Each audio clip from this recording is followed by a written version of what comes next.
या मैं रश्मि कुमारी सरस्वती विद्या मंदिर रिंग बाँध सीतामढ़ी से कक्षा अष्टम के भैया बहनों के लिए संस्कृत का तृतीय पाठ जिसका नाम डीजी भारतम है उसे लेकर आप सभी भैया बहनों के समक्ष उपस्थित हुई हूँ। डीजी भारतम का अर्थ होता है डिजिटल इंडिया। पाठ के पिछले अंश को हम लोग पिछले वीडियो में देख चुके थे। अब आगे पढ़ने के लिए हम लोग पहले शब्दार्थों को देखते हैं। शब्दार्थ है परिवर्तिनी काले। परिवर्तिनी काले अर्थात परिवर्तन के समय में, बदलाव के समय में। कर्गदस्य कागज का, प्रारब्धम प्रारंभ किया गया, बहुकालाय बहुत समय के लिए, अग्रे आगे, कर्गदो उद्योगे कागज के उद्योग में। अगला है कर्तयन्ते अर्थात काट दिए जाते हैं। संगणकस्य संगणक कंप्यूटर को कहते हैं। न्यूनता अर्थात कमी, इति अर्थात ऐसा, अद्य आज, पुनरपि फिर भी, मनोगतानाम मन में आए हुए। पहला वाक्य है परिवर्तिनी काले कर्गदस्य लेखन्याः च आविष्कारेण सर्वेषामेव मनोगतानां भावानां कर्गदो उपरि लेखनं प्रारब्धम्। कह रहा है परिवर्तिनी काले कर्गदस्य लेखन्याः च आविष्कारेण सर्वेषामेव मनोगतानां भावानां कर्गदो उपरि लेखनं प्रारब्धम्। अर्थात समय बदलने के साथ साथ, यानी जैसे जैसे समय बीतता गया, बदला, समय में परिवर्तन हुआ, समय बदलने के साथ कागज और लेखनी के आविष्कार के द्वारा, यानी कागज का भी आविष्कार हो चुका था और कलम का भी आविष्कार हो चुका था। लेखनी अर्थात कलम होगा।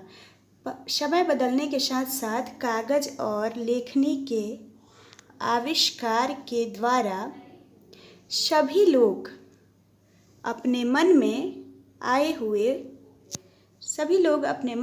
हुए भावों को कागज के ऊपर लिखना प्रारंभ कर दिए, अर्थात शुरू कर दिए। अब लोगों के मन में जैसे जैसे समय परिवर्तन हुआ, जैसे पहले भोज के पेड़ का जो पत्ता होता था उस पे लोग लिखते थे, ताड़ के पेड़ का जो पत्ता होता था उस पे लोग लिखते थे। लेकिन जैसे जैसे समय में परिवर्तन हुआ और कागज और लेखनी का यानी कलम का आविष्कार हुआ, तो लोगों ने अपने मन के भावों को कागज पर कलम के द्वारा लिखना शुरू किया, कागज के ऊपर। इसमें व्याकरण देखते हैं। जैसे लेखनम वर्ड है तो उसका प्रकृति प्रत्यय विच्छेद करें तो लिख जोड़ ल्यूट होगा। कर्गदो ऊपरी का संधि विच्छेद कर्गदह जोड़ ऊपरी होगा। यहाँ पे विसर्ग संधि, विसर्ग का ओ बन रहा है तो उत्वम होगा, विसर्ग से उत्वम होगा। अब यहाँ पे सर्वेषाम मेवा का संधि विशेष सर्वेषाम जोड़ एव होगा। अगला वाक्य है टंकण यंत्रस्य आविष्कारेण तु लिखिता सामग्री टंकिता सती बहुकालाय सुरक्षिता अतिष्ठत्। टंकण यंत्रस्य आविष्कारेण तु लिखिता सामग्री टंकिता सती बहुकालाय सुरक्षिता अतिष्ठत्। अर्थात टाइपराइटर के आविष्कार के द्वारा तो लिखी गई सामग्री को टाइप करके बहुत समय तक सुरक्षित रखा जा सकता था। टाइपराइटर के आविष्कार के द्वारा तो लिखी गई सामग्री को टाइप करके बहुत समय तक सुरक्षित रखा जा सकता था। यहाँ पे जो टंकण यंत्र से दिया हुआ है उसका अर्थ होगा टाइपराइटर, और टंकिता सती यानी लिखी गई सामग्री को छाप करके, टाइप करके। अब यहाँ पे देखते हैं कि व्याकरण देखते हैं तो लिखिता का प्रकृति प्रत्यय विच्छेद लिख जोड़ कद जोड़ टाप होगा। यह है वैज्ञानिक प्रविधि प्रगति यात्रा पुनरपि अग्रे गता। वैज्ञानिक प्रविधि प्रगति यात्रा पुनरपि अग्रे गता, अर्थात वैज्ञानिक तकनीकी की प्रगति यात्रा यानी वैज्ञानिक तकनीकी की विकास यात्रा यानी वैज्ञानिक तकनीक जो था, वैज्ञानिकों के द्वारा बनाए गए जो मशीनें थीं वो और प्रगति करती गई, आगे बढ़ती गई और फिर आगे बढ़ती ही गई और अभी तक बढ़ ही रही है। नए नए आविष्कार हो ही रहे हैं। वैज्ञानिक दिन ब दिन नए नए आविष्कार समय बीतने के साथ करते जा रहे हैं। नई नई चीज़ों से हमें लाभ प्राप्त हो रहे हैं। अब यहाँ पे व्याकरण देखते हैं। जैसे पुनरअपि है तो उसका संधि विच्छेद होगा पुनः जोड़ अपि। यहाँ विसर्ग का र बन रहा है, इसलिए विसर्ग का रत्वम संधि होगा। गता जो है उसका प्रकृति प्रत्यय विच्छेद गम जोड़ का जोड़ टाप होगा। अगला वाक्य है अद्य सर्वाणि कार्याणि, अद्य सर्वाणि कार्याणि संगणक नामकेन यंत्रेण साधितानि भवन्ति। अद्य सर्वाणि कार्याणि संगणक नामकेन यंत्रेण साधितानि भवन्ति, अर्थात आज तो सारे काम यानी सब काम संगणक नामक यंत्र के द्वारा अर्थात कंप्यूटर के द्वारा संभव होते हैं, अर्थात पूरे किए जा सकते हैं। आजकल बहुत सारे काम लोग कंप्यूटर के माध्यम से ही कर ले रहे हैं, पूरे कर ले रहे हैं। अब यहाँ पे व्याकरण देखते हैं। जैसे अद्य है तो अद्य का मतलब आज होता है और वो व्याकरण की दृष्टि से अव्यय है जो कभी भी किसी भी काल पुरुष वचन में बदलता नहीं है। अगला है समाचार पत्राणि पुस्तकानि च कंप्यूटर माध्यमेन पठ्यन्ते लिख्यन्ते च। समाचार पत्राणि पुस्तकानि च कंप्यूटर माध्यमेन पठ्यन्ते लिख्यन्ते च, अर्थात समाचार पत्र और पुस्तकें भी कंप्यूटर के माध्यम से ही पढ़े और लिखे जा रहे हैं। आजकल जो समाचार पत्र छापे जाते हैं या पुस्तक छापे जाते हैं वो भी कंप्यूटर के माध्यम से ही पढ़े भी जा रहे हैं और लिखे भी जा रहे हैं। उन्हें छापने का भी काम हो रहा है और कंप्यूटर पर लोग उसको पढ़ भी ले रहे हैं। चाहे किसी भी पुस्तक को पढ़ना हो, चाहे कोई भी समाचार पत्र पढ़ना हो, उसे हम कंप्यूटर के माध्यम से आसानी से पढ़ ले रहे हैं। यहाँ पठ्यन्ते और लिख्यन्ते जो वर्ड है इन दोनों पदों में आत्मनेपद पद लगा हुआ है। अगला है कर्गदो उद्योगे वृक्षाणाम उपयोगेन वृक्षा कर्त्यन्ते क्षमा।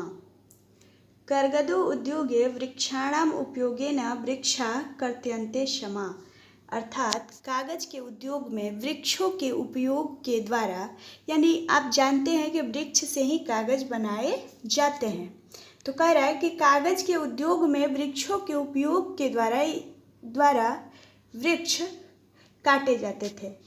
यानी अगर अधिक मात्रा में कागज बनाए जाते थे, जैसे कि आप जानते हैं कि पहले बैंक में जो काम होता था, खाता बही का जो काम होता था या दुकानों में जो खाता बही का काम होता था, सब हर चीज़ पेज पे कागज़ पे किए जाते थे।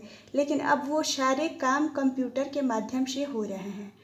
तो अधिक से अधिक पहले जब कागज़ बनते थे वो उसके लिए बहुत सारे पेड़ों को काट दिए जाते थे। लेकिन अगला है परम संगणकस्य अधिकाधिक प्रयोगेण वृक्षाणां कर्तने न्यूनता भविष्यति इति विश्वासः। लेकिन जब से कंप्यूटर आए हैं, लेकिन कंप्यूटर के अधिकाधिक प्रयोग से अब लोग कंप्यूटर का इतना ज़्यादा प्रयोग कर रहे हैं कि कंप्यूटर के अधिकाधिक प्रयोग से वृक्षों के कटाव में कमी होगी ऐसा विश्वास है, कमी आएगी ऐसा विश्वास है।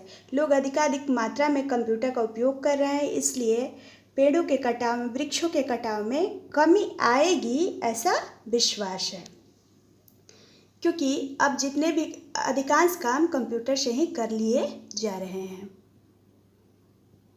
जैसे आपने ऑनलाइन एग्ज़ाम का भी नाम सुना होगा। पहले उसमें बहुत सारे कागज़ लगते थे, कॉपियाँ कागज़ लगते थे। अब तो ऑनलाइन एग्ज़ाम भी, बहुत सारे कंपटीशन के एग्ज़ाम ऑनलाइन ही ले लिए जाते हैं, कंप्यूटर पे ही ले लिए जाते हैं। इससे वृक्षों के कटाव में कमी होती है, कमी होगी और कागज़ भी बच जाएगा और वृक्ष की कटाव में कमी आएगी। इससे हमारा पर्यावरण भी सुरक्षित होगा। अब इसका व्याकरण हम लोग देखते हैं। जैसे कर्गदो उद्योगे वर्ड है तो उसका संधि विच्छेद होगा करगत जोड़ उद्योगे। यहाँ पे अ और उ मिलके ओ बन रहा है, तो ये स्वर संधि है। अ और उ चूंकि स्वर हैं। अब अगला देखते हैं, जैसे यहाँ पे है अधिकाधिक। अधिकाधिक का संधि विच्छेद करें तो अधिक जोड़ अधिक होगा। यहाँ पे अ और अ मिलके आ बन रहा है, तो ये हमारा दीर्घ स्वर संधि होगा। अगला है न्यूनता। न्यूनता का प्रकृति प्रत्यय विच्छेद करें तो न्यून जोड़ तल होगा। अगला है अनेन पर्यावरण सुरक्षायाः दिशि महान उपकारो भविष्यति। अनेन पर्यावरण सुरक्षायाः दिशि महान उपकारो भविष्यति, अर्थात इसके द्वारा पर्यावरण सुरक्षा की दिशा में, दिशि में सप्तमी विभक्ति लगा हुआ है, सप्तमी विभक्ति एक वचन। इसके द्वारा पर्यावरण सुरक्षा की दिशा में महान उपकार होगा। सप्तमी विभक्ति यानी अधिकरण कारक। अधिकरण कारक का चिन्ह होता है में, पै, पर, तो इसलिए यहाँ पे दिशा में लगा हुआ है। इसके द्वारा पर्यावरण सुरक्षा की दिशा में महान उपकार होगा। अनेन पर्यावरण सुरक्षायाः दिशि महान उपकारो भविष्यति, अर्थात इसके द्वारा पर्यावरण सुरक्षा की दिशा में महान उपकार होगा, बहुत बड़ा उपकार होगा। अगर पेड़ों की कटाई से निजात मिलेगा, उसमें कमी आएगी, क्योंकि जितने भी अधिकांश काम हमारे कंप्यूटर के द्वारा कर लिए जा रहे हैं, उसे पूरे कर लिए जा रहे हैं, जिससे वृक्षों के कटाव में कमी आएगी और इससे पर्यावरण की सुरक्षा होगी। आज के लिए बस इतना ही। अब पाठ का अगला अंश हम लोग अगले वीडियो में देखेंगे।